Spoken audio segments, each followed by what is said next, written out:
વલસાડમાં સ્વચ્છ ભારત મિશનની માત્ર કાગળ પર કામગીરી થઈ। ડમ્પિંગ સાઇટ પર કચરો સળગાવવાની કામગીરીથી ત્રાહિમામ।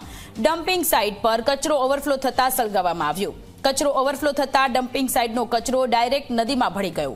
કચરો સળગાવતા ધુમાડાના કારણે લોકોને શ્વાસ લેવામાં તકલીફની ફરિયાદ। કચરાના કારણે પ્રદૂષણ ફેલાતું હોવાની પણ ફરિયાદ। પાલિકા ડમ્પિંગ સાઇટ બીજે લઈ જઈને કચરો સળગાવે તેવી લોકોની માંગ છે। મારી વાડી ત્યાં જ છે, હું રોજ જવાનું થાય છે।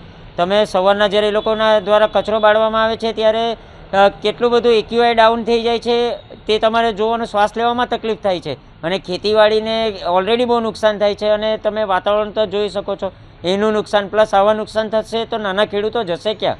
હાલનો જે અત્યારનો વધતો કચરો છે એ જ પ્રોસેસિંગ સાઇટ પર કરવામાં આવશે અને જ્યારે નવી પ્રોસેસિંગ સાઇટ અમને મળશે ત્યારે ત્યાં ફ્રેશ વેસ્ટનું અમે આયોજન કરશું કે રોજના કચરાનું પ્રોસેસિંગ થાય અને કચરો પડ્યો ના રહે એ માટેનું નગરપાલિકા દ્વારા આયોજન કરવામાં આવશે। થોડાક દિવસ પહેલાં કલેક્ટર સાહેબે પણ વિઝિટ કરી હતી અને કલેક્ટર સાહેબે પણ કીધું હતું કે આ પ્રદૂષણ ના થવું જોઈએ વલસાડના અંદર અને નદી પણ પ્રદૂષિત ના થવી જોઈએ, કેમ કે અહીંયા વલસાડ એક એવો શહેર છે જે તમે વાપી અને તમે ગુંદલાવથી લઈને તમે અગાડી નવસારી અંકલેશ્વર તમે જાઓ તો તમામ શહેર પ્રદૂષિત છે।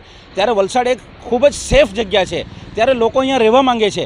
ત્યારે આ ડમ્પિંગ સાઇટને કેવી રીતે હવે કઈ જગ્યા પર લઈ જવી અને કેવી રીતે એને ડમ્પિંગ સાઇટ બીજી જગ્યાને બનાવી એ હવે નગરપાલિકા અને કલેક્ટર સાહેબ એના પર ધ્યાન આપીને આ જલ્દથી જલ્દ કામ કરવું જોઈએ।